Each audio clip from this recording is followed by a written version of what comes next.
नमस्ते। आज थियो हाम्रो भाइको बर्थडे अनि बर्थडेमा चाहिँ मैले के पकाएँ, हामीले के गऱ्यौँ अनि हामीले के खायौँ भनेर चाहिँ भिडियोलाई सुरुदेखि लास्टसम्म हेरिदिनु होला।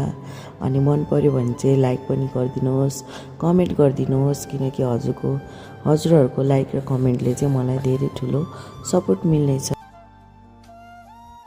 अनि मैले चाहिँ यहाँ बनाएको थिएँ माछाको झोल, परवल र आलुको तरकारी, जो चाहिँ फ्राई गरेर बनाएको थिएँ। अनि पापड पनि तारेको थिएँ, काँक्राको अचार पनि बनाएको थिएँ, त्यो चाहिँ भिडियोहरू खिच्न पाइनँ।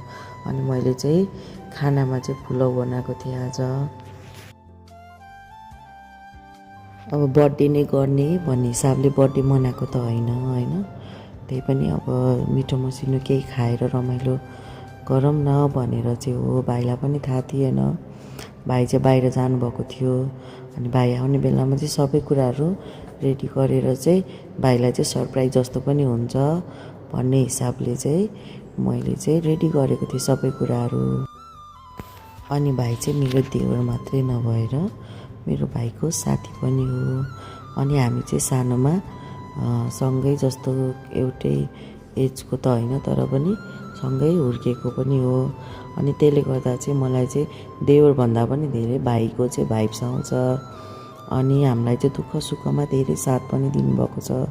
अनि हामीले चाहिँ यति गरेर उहाँलाई थोरै खुसी दिन सक्यौँ भने पनि हामीलाई चाहिँ धेरै खुसी मिल्नेछ।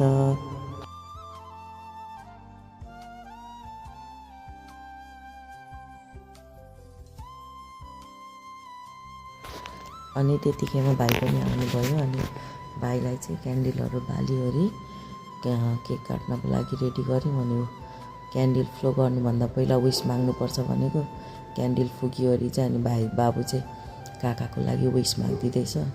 अनि सानो पनि के हो भनेर खुब चाख लागेर हेर्दैछ। अनि केक काट्न नपाएर फेरि अर्को रोएर रिसाएर फन्किएर गयो। उसलाई फेरि जसको बर्थडेमा नि केक काट्नै पर्छ, नत्र यही रुने। अनि अब पहिला त ठुलो मात्रै थियो, सानो थिएन होइन। अहिले अब सानोलाई के रहेछ भनेर हेर्नलाई यस्तो आतुर पर्छ, यति आतुर पर्छ आमामा।